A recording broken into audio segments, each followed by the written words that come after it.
नमस्कार, स्वागत है आपका जी न्यूज में। आपके साथ मैं हूं राधा बकुत्रा। भारतीय नौसेना की ताकत में एक बहुत बड़ा इजाफा होने जा रहा है, जो समंदर की गहराइयों में चीन और पाकिस्तान जैसे दुश्मनों की रणनीति को हिलाकर रख देगा। बता दें कि भारत और जर्मनी के बीच प्रोजेक्ट 75I के तहत होने वाली पनडुब्बी डील अब अपने आखिरी चरण में पहुंच चुकी है। ये सिर्फ पनडुब्बियां खरीदने का सौदा नहीं, बल्कि भारत को दुनिया में पनडुब्बी निर्माण का एक बड़ा हब बनाने की रणनीति है। भारत और जर्मनी के बीच करीब 10 अरब डॉलर यानी कि लगभग 84,000 करोड़ रुपए का ये समझौता अब हकीकत बनने के बेहद करीब है।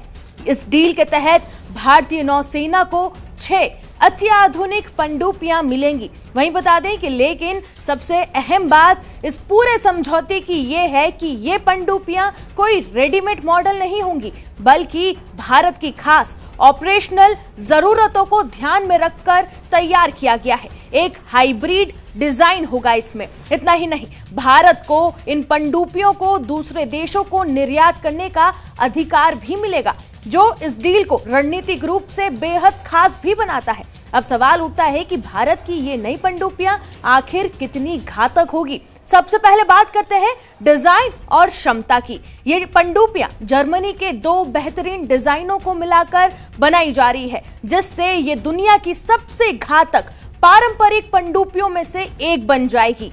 इनका वजन करीब 2500 टन होगा। इसका फायदा यह होगा कि इनमें ईंधन और रसद के लिए ज्यादा जगह होगी, जिससे ये हिंद महासागर के विशाल क्षेत्र में लंबे समय तक गश्त कर सकेगी। दूसरी और सबसे अहम तकनीक ये होगी कि इसमें AIP यानी कि एयर इंडिपेंडेंट प्रोपल्शन सिस्टम होगा। इस तकनीक की वजह से पनडुब्बियों को बार बार चार्जिंग के लिए समंदर की सतह पर आने की जरूरत नहीं पड़ेगी। इसका मतलब ये हुआ कि ये पनडुब्बियां हफ्तों तक पानी के नीचे रह सकती हैं और दुश्मन के रडार से पूरी तरह छिपी भी रह सकती है। और यही वजह है कि AIP पनडुब्बियों को स्टील्थ वॉरफेयर का मास्टर माना जाता है। अब बात करते हैं हथियारों और सिस्टम की। इन पनडुब्बियों के अंदरूनी सिस्टम और हथियार पूरी तरह से भारतीय नौसेना की जरूरतों के मुताबिक बदले जाएंगे।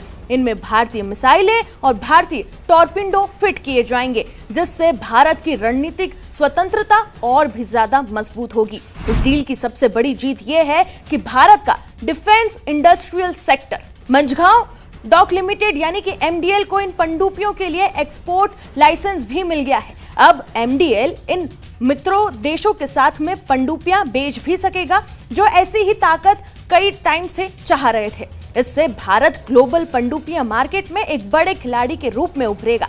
वहीं इतना ही नहीं, इस प्रोजेक्ट की आखिरी पनडुब्बी तक पहुंचते पहुंचते करीब 60% हिस्सा मेड इन इंडिया होगा। पनडुब्बी निर्माण को दुनिया के सबसे जटिल इंजीनियरिंग कार्यों में से गिना जाता है।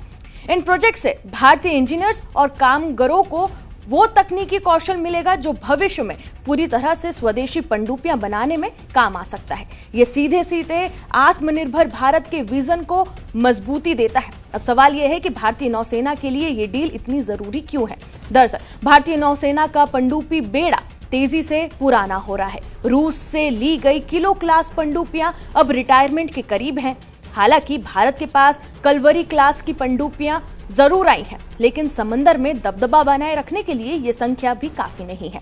वहीं दूसरी तरफ चीन लगातार अपनी पनडुब्बी ताकत को बढ़ा रहा है। ऐसे में भारत को ऐसी पनडुब्बियों की जरूरत थी जो अरब सागर से लेकर बंगाल की खाड़ी तक दुश्मन की हर गतिविधि पर नजर रख सके और जरूरत पड़ने पर चुपके से निर्णायक हमला कर सके।